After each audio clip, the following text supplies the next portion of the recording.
Hey Vegas, I'm Emily Connor Cooper, and welcome to Legends and Laughs, where laughter is always on the menu and the stories are bigger than life itself. Now, I know a thing or two about show business. You could say it's in my blood. I was born and raised in Texas, found my way to New York City to study at NYU, and I landed a job as a producer with CBS, NBC, and Broadway. And well, life became a lot more interesting when I met Pat Cooper at the Friars Club.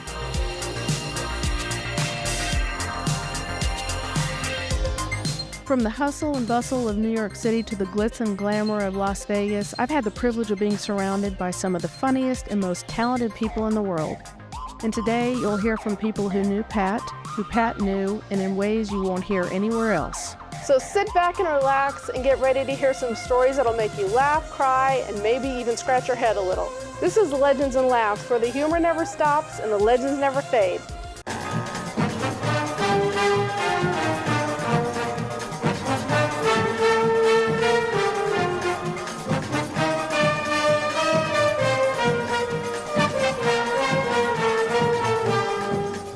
Hi, welcome to Legends and Laughs. I'm Emily Connor Cooper, and today our guest is not only a legendary comedian, but he's actually a magical comedian. Been around a very long time, Vegas, LA, straight from the Magic Castle and from the Ahern Hotel. Abracadabra, we have Lorenzo Clark. Hey, how you guys doing? Nice to see you, nice to see you. Nice to see you, Emily. You're looking very nice, thanks. yes. Thanks. Yeah. Thanks for being here today. So I hear there's a show coming up, is that right? Yeah, at the Ahern Hotel, which is the Ahern Luxury Boutique Hotel on Sahara, across from the Sahara Hotel. We're doing the Clean Comedy Challenge. So if you go to a lot of the comedy shows here in Vegas, not very clean, but and that's fine. But we try to get stuff clean there at the Ahern. And so a great comedian named Leslie Norris Townsend, who she says she's church clean but club funny. That's her tag. Anyway, she does this. This is the 15th year now of doing the Clean Comedy Challenge. And basically what it is she has a group of 20-something young aspiring comedians, some of which have quite a few credits, but kind of bringing them into a boot camp for 3 days, teaching them how to be a clean comedian versus just a club comedian, and maybe more on the corporate level, etc. Anyway, then she brings in coaches like Bob Zaney, great Tonight Show veteran, and Jan Karam, who was on Seinfeld, and Joey Saib, and of course myself, and Rich Natoli. And we're going to be the judges. And we're also going to be coaches. So we're going to have 3 nights of shows where the acts are going to do different shows each night, okay? And then on the Saturday night, it'll be July 19th, they compete for a $1,000 cash prize, okay? So it's 3 nights of clean comedy, July 17th, 18th, and 19th. And that's Thursday, Friday, Saturday, and we hope to see you there. If you go to ahernhotel.com, you can get your tickets there. And there's even a package ticket where you can buy tickets for all 3 nights because it's a different show each night. And then Saturday night, July 19th, is a big grand finale with the grand prize of $1,000. Excellent. Yeah. That's fun. The shows there are always fun. I've been there many times and seen a lot of shows. Rich Little actually did a show there. Yeah. Pete Barbuti did his birthday party there. Yeah. We had Pete on, and we had some footage from that. Yeah, we were doing a show there for 2 years called the A-Stars Comedy Show, which was the best of TV stand-up, magic, and variety. And we had both Rich Little and Pete Barbuti, and celebrated their birthdays as well. So two legends who it was such a treat for me to work with those guys. You know, I used to love watching Pete Barbuti on the Tonight Show back in the day. And of course, Rich Little, I remember him when he had his own TV show when he was doing Nixon. Oh yeah, he was so ubiquitous. He was everywhere. In the 70s, I remember as a kid, he was on everything. Yeah. And then I remember seeing him on the Strip with the show Copycats with him and Cliff Lawrence and some of the great Pam Matheson, great comic, Louise Duarte, some really great comedians. Of course, Rich has never stopped working, so he's such a talent. Well, neither has Pete. Yeah, Pete hasn't either, right? Right. Yeah. But I got to tell you, you're a legend also, though. You're a younger legend. I'm a legend in training. Yeah. Well, you've done a lot. I mean, you have a very storied career. You came to Vegas in '68, is that right? Yeah, that's what I say. I came here for the opening of Circus when I was just a child. I remember riding in the bumper cars and watching the circus acts. My folks used to come here. Of course, I grew up in L.A. and Hollywood. My dad was a Disney Imagineer, Cliff Clark, the Coaster King. If you ever rode any of the Disney roller coasters, Space Mountain, or he didn't do the Matterhorn, although he worked on the remodel of the Matterhorn. But Splash Mountain was his baby, and Big Thunder Mountain Railroad, and Tower of Terror. Those were all my dad's designs, and he did them for not only for the California parks, but for Florida, for Paris, for Japan, and he consulted for China. He was already kind of semi-retired at that point. But that's really cool. So I kind of grew up with that Disney mentality and the idea of creativity. That's kind of where my love of magic came from. Is trying to fool my father, because I thought my father was the smartest guy in the world, and so if I could do something that could make my dad go, "Wow, how'd you do that?" Well, all of a sudden, I had a little something going on, didn't I? Yeah. Well, I got to tell you, I was at the Magic Castle one time, and I was fascinated by it. It was probably about 2011 or 12. Okay. I was there with Dave Madden's. Sure. Dave Madden's old table. He had just died, like within a year. Yeah. He used to be there every Friday lunch. They had the Friday lunch was a lot of regulars and a lot of famous TV. Comedians and entertainers. Buddy Epson used to be there. Jim Nabors, of course. You say Dave Madden.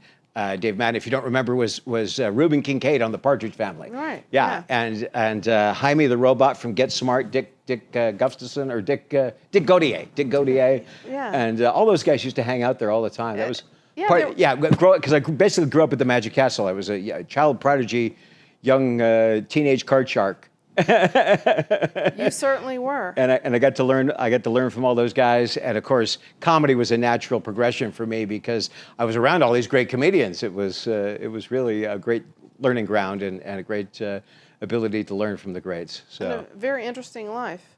I was there because of Tom Williams, who was very good friends with Dave Madden and a lot of people from Laugh-In. He was friends with Jonathan Winters. Sure. And a lot of those people, but he brought me there, and the one thing I remember about it was I'm sitting there eating my hamburger, and someone reaches over my shoulder and took a French fry, and I turned around and it was Siegfried. All right, I make your French fry disappear. Yeah, he made my French fry, and he just had this smirk on his face, like, you know that I can get away with this, right? Yeah. He was great. But anyway, you've done a lot. Siegfried and Roy were also great idols of mine, and I remember coming to see him in the Lido di Paris show in 1980 when they did the last 30 minutes of the show, and it was just trick after trick after trick, so amazing. And of course, they had their own show, Beyond Belief, that Kenneth and Irvin Feld produced at the Frontier, and then of course the Mirage with the big show, and just legendary performers, Siegfried and Roy, so amazing. Yeah, and nice guys. Right? Yeah. I do a Siegfried impression. All right, thank you, ladies and gentlemen, for being a wonderful audience. My name is Siegfried, and Roy will be back in just a moment with a 1,000-pound Bengal tiger kitty litter box. He used to do the act for the cheetah, but they say they don't like cheetahs in Vegas. Yeah, all right. I used to love watching Siegfried and Roy. Yeah. No, they're great, but you really do have a very significant history with Vegas people too, though. Sure. Don Ho. Tell me about Don Ho. Yeah, so I started doing comedy clubs. I did the Merv Griffin show in 1986. That was my big debut, even though I did a couple of other TV shows before that. But that one kind of catapulted me to headliner status and opening act status. And so I was headlining the Honolulu Comedy Club at the top of the Ilokai Hotel in Honolulu. And I purposely flew in a day early because I'd always wanted to see Don Ho. Because I remember Don Ho from the Brady Bunch and Don Ho from the Batman TV series on TV. He was huge. And he was such a legend that I had to go see Don Ho. So I kind of did it Vegas style because I'd done this Vegas dance we used to do as entertainers. Kind of go up to the maitre d' once the show had started and say, hey, can I just kind of stand in the back? I'm performing over at the so-and-so, and that kind of thing. So Don Ho had a dinner show at Hawaii Hilton Village, and the dinner had already started, and I walked in and I said to the maitre d', I'm going to be doing the Honolulu Comedy Club the next few nights, and I was wondering if I could just kind of stand in the back and watch the show. And he goes, oh, you're a comedian? I said, yeah. He goes, give me a second. And he talks to somebody or whatever, blah, blah, blah, blah. 2 seconds later, the guy comes in and goes, Don wants to meet you. Okay, so before the show, Don used to take pictures with everybody in his dressing room He had like a big wicker chair and the whole set. and he would literally, people would serpentine line up and come in and take pictures before the show started. Okay, so that after the show he could sell them the picture. So right. yeah, I mean it's genius marketing. So we follow the serpentine line, and he's in there in the dressing room taking pictures with everybody, and didn't even look at me. He's just taking pictures. He goes, "Oh, so you funny?"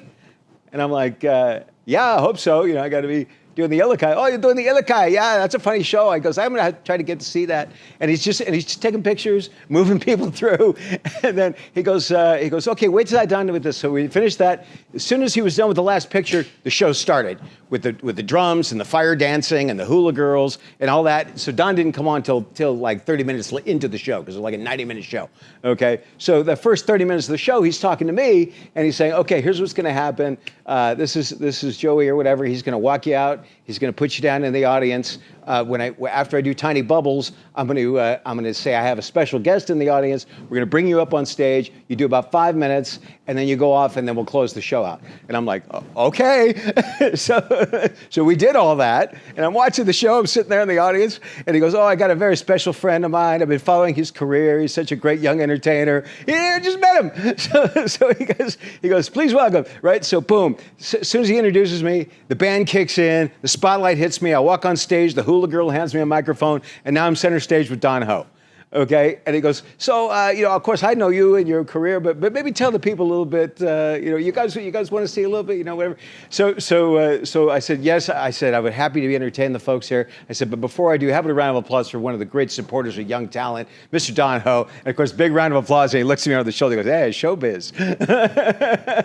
Anyway, so I did like a 5-minute bit, and I knew where I was going to end. We never talked about where I was going to end. I hit my ending line. Boom, the band kicks in. Spotlight comes over. The girls come over, take me off with the microphone, and it was we did a curtain call. It was amazing. So it was one of the great experiences that I had at the Don Ho show at Hawaiian Hilton Village. And then of course for years I joked about it in my show. I said, "Yeah, I got to work with Don Ho. He was the nicest guy." After the show, took everybody to the Ho house, and we all got a lay. So come on, folks. All right. That's great.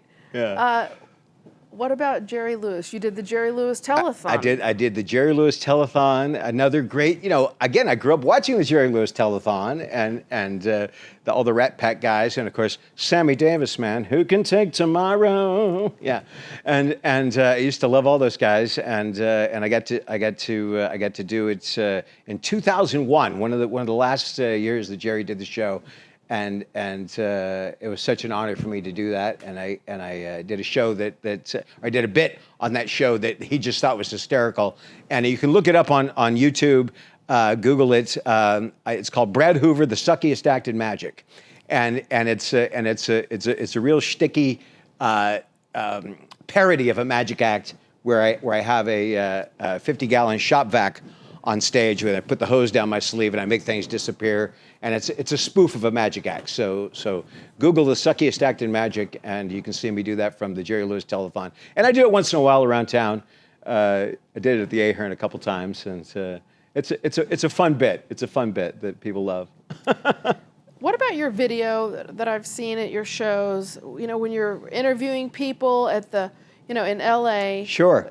Those are really fun. That was the first and second year of the Fox network. If people remember, at one time there was only 3 networks, right? There was ABC, NBC, and CBS. And then Fox came out with this brand new 4th television network, before UPN or the CW or of course all the cable channels. So at the time, this was, early 90s, this was a big deal. And this is when they stole Joan Rivers away from The Tonight Show. She was the permanent guest host for Johnny Carson. Right, and they stole her away to do her own talk show. And they were building a roster of TV shows. We had Studs, which was a dating show with Mark DiCarlo that hosted the show, and Love Connection was on that show with Chuck Woolery, 2 and 2, Yeah. And so I had a pilot for a show called More Than the Music, okay? And it was basically kind of a magazine, entertainment, what's happening around town kind of show. And we shot 3 different pilots for that show. A couple of them aired. It never took off. It never became a big show, but I got to work with so many different people including Lou Rawls and Anna Nicole Smith. We were talking about Anna Nicole Smith. She was one of the people I got to interview on that show. Tell us about her, because she was from Texas. I'm from Texas. Yeah. In fact, I even did that joke with her. I said, "Oh, you're from Texas?" I said, "I got arrested in Texas." Yeah, I didn't have a gun rack on my car, so. And she goes, "I got arrested in Texas twice." I didn't ask why, but but she was so sweet and so wonderful. And afterwards, there was an after party at the St. James Club on Sunset Strip, kind of across from the Comedy Store. And I got to hang out with her, and she was very flirty. And she said, "I'm with my boyfriend, but if I wasn't, And I was like, "Oh, that's just so sweet." She was such a beautiful person. You could just tell that she had she emanated just love and kindness. When I was at NBC, that was one of the stories I worked on when she went to court.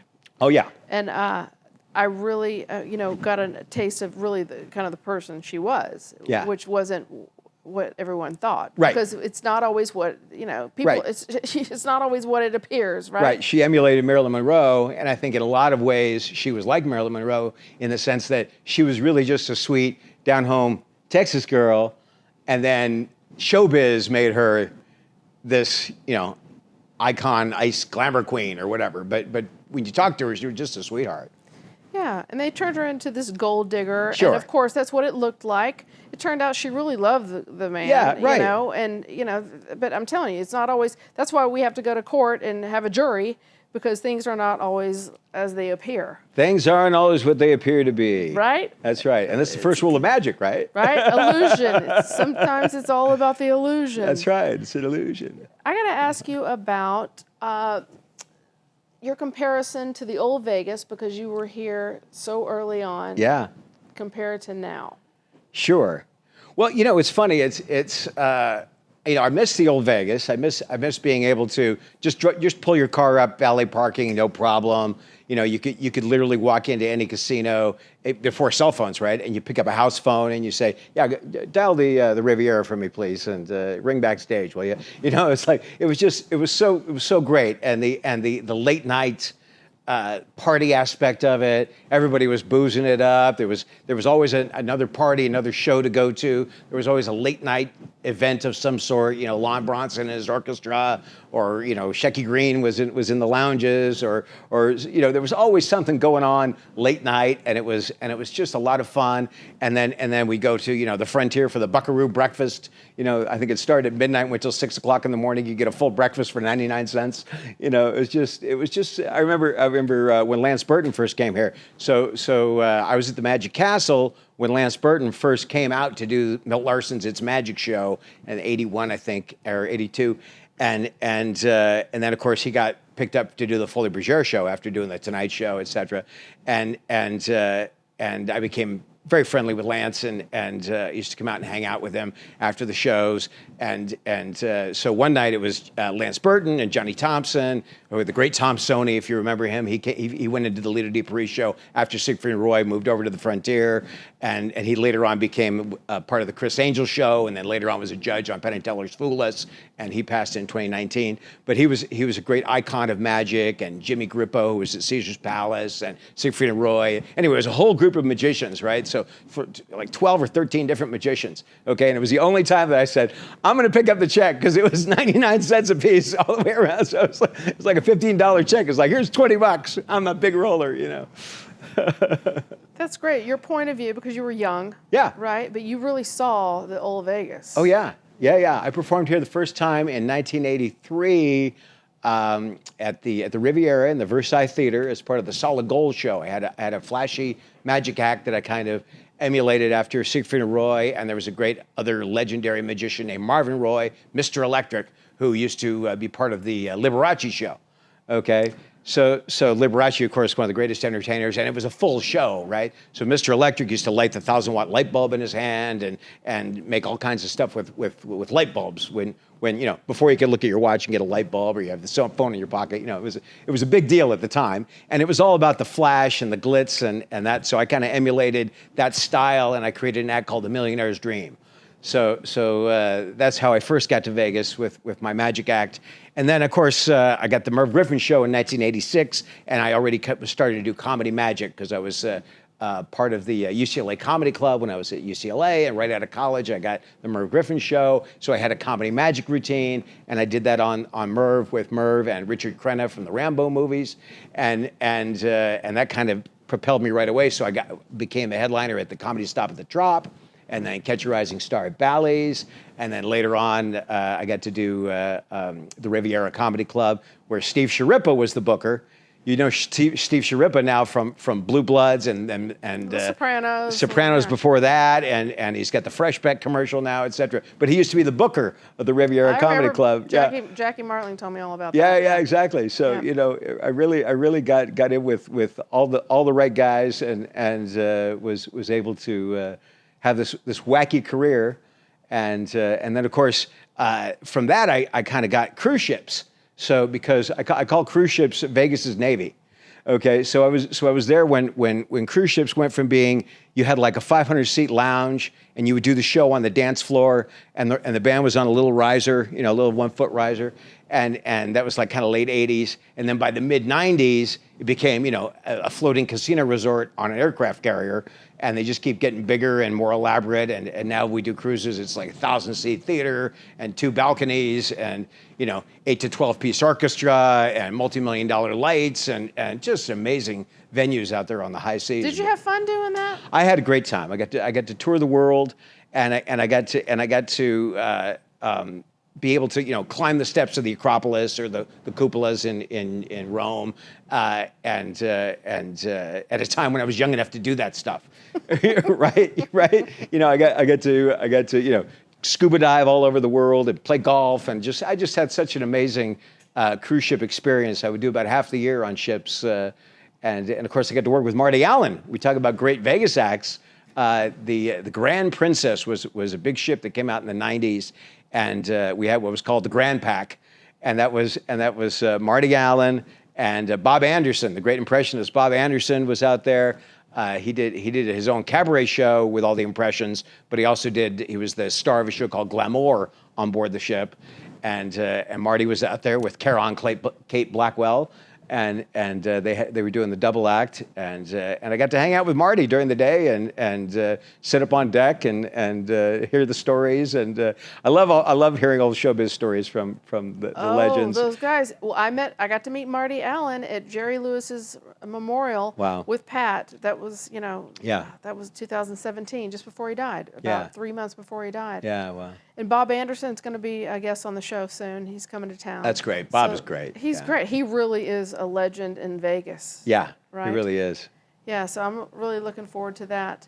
And getting back for a second to the magicians here. Yeah. Penn and Teller, David Copperfield. Did those guys have an influence on you? Yeah. So as far as Penn and Teller concerned, I mean, I'm probably 10 years younger than Penn and Teller, but I was kind of a rival to Penn and Teller because I was doing comedy clubs and comedy magic in the 80s and 90s when they were making a name for themselves. Okay. So the people that I looked up to were certainly Copperfield, who, even though he's only 6 years older than me, he had his first network television special at 19. So I started working for him. I was 18 and he was 25, something like that, 24. And he was already doing CBS network television specials. So I became part of his magic think tank on his television specials, and I got to work on the Ferrari Vanish and the Learjet Vanish. By the way, they made the airplane disappear, but they lost the luggage. So he was, and David to this day is great. He's the MGM. He's got a whole new show where it makes an alien spaceship appear, and there's a thing with a dinosaur, and it's really a really cool show, and it's all new stuff. You know, I get nostalgia because of some of the great stuff I remember, because he had 30 years of network television specials. You know, he had 30 years on CBS, sponsored by Clorox, which was unbelievable as far as a career is concerned, in addition to all the shows he did and touring, et cetera, et cetera. So he's really a legend. He's really the GOAT in my mind. And of course, you know, I also go back to Doug Henning and Mark Wilson with his Magic Land of Alakazam and the Pillsbury Magic Circus on TV back in the 70s. Yeah, I remember that as a kid. Yeah, Harry Blackstone Jr. and those guys. But David was just already leaps and bounds above him. and I had so many great stories of working with David. He would take me around to be kind of his eyes in the booth with the directors. When we did the talk show circuit. So we did the John Davidson show, and at the time the Tony Tennille show, and Mike Douglas, and Solid Gold, and all these shows at the time. And he would literally have me, of course I had to help and schlep props, but then he would put me in the booth with the director and go, make sure he doesn't pan past here, make sure we don't see this on camera, all this kind of stuff. So I would literally be watching over the director going, okay, that's enough for there. So I'm like 20-something years old, and I'm with this guy who was a 50-year-old director that I shouldn't even be talking to, but yet I'm in the booth. So it was really a great experience. And then of course hanging out with all those people on the shows. I remember being on Solid Gold with the Temptations. So we had a break, and David's like, okay, I think there's going to be food here at Craft Services, and the Temptation guys are like going, this is bunk here. So they pull off some money and they go get some Kentucky Fried Chicken. So I went and got Kentucky Fried Chicken. I literally ate fried chicken with the Temptations. So it was like what a memory, what a amazing time. It was just. That's really something. Yeah. When I met David Copperfield recently, right after Shecky Greene died, when he was inducted into the UNLV Hall of Fame. Yes. At the Fontainebleau. It was the same class as David Copperfield, and he walked over to our table. I was with Shecky's wife, and he leaned over. He was right here next to my face, and I looked over. I was like, he looked exactly like he looked like 40 years ago. His face. Yeah. So I said, he's got a painting at home that's aging, like Dorian Gray. But Well, I looked at him. I said, "How do you look so young? Is that an illusion?" He looked at me like he didn't know what to say. But he was very charming and interesting. But I've just seen his face on the side of the MGM. Yes. As long as I can remember. Yeah. He's just been here forever. Yeah. Well, he of course he started performing here in Vegas, doing double bill shows at the Hilton, the LV Hilton, which is now the Westgate, and then went to Caesars, and I remember he broke all the records at Caesars. And that was in the original Caesars showroom before they built the Coliseum for Celine Dion. Right, so when they closed that showroom, he went to the MGM. So whatever year that was, I want to say in the '90s, at some point he became the act at the MGM, and Penn and Teller too, though. Sure. Well, as I said, Penn and Teller have surpassed everybody with their Foolish show and the show they had on Showtime. Well, my dad pulled me into the bedroom in like 1984 when I was in high school. He said, "Emily, you got to come see this." He said, "Whatever trick they did," he said, "I'd never seen them before." Yeah. And I was 14 years old then. Yeah. But they've just been around forever. Yeah, no, they really have, and I remember seeing them in L.A. at Dylan's, which was a disco in Westwood, and then at the L.A. Stage Company, and then of course they started playing big theaters, and they became big on Broadway, and then I remember seeing their refrigerator tour at the Wiltern in L.A. and then of course. I was on the board of directors when they won the Magician of the Year, so I got to be there at the reception. And who was I at the reception with? I was kind of like tasked with bringing up the stairs Don Adams. Oh wow! Would you believe, Chief Max? Yeah. So every time you mention somebody like that, I go wait a minute. I remember Don Adams being right there with me because we were shaking hands or whatever. He goes, "Okay, let's go eat before the line gets too long because of the buffet of food." Yeah. Well, listen, I got to tell you, we're already out of time. Oh my gosh! I know. I told you it was going to be fun and holy quick, moly! But thank you for being here. Next time we'll talk about Tony Orlando. Yes. And everything else we have to talk about because you have a lot of stories. Yeah, Tony Orlando, John Stamos and the Beach Boys, all kinds of stuff to talk about. Just come back, please. And thank you for being here today. And everybody will come see your show that you plugged earlier, at Ahern. That'll be great. And everybody, we'll see you next time on Legends and Laughs. And you can catch us on Facebook and Instagram at Legends and Laughs. And we'll see you next time.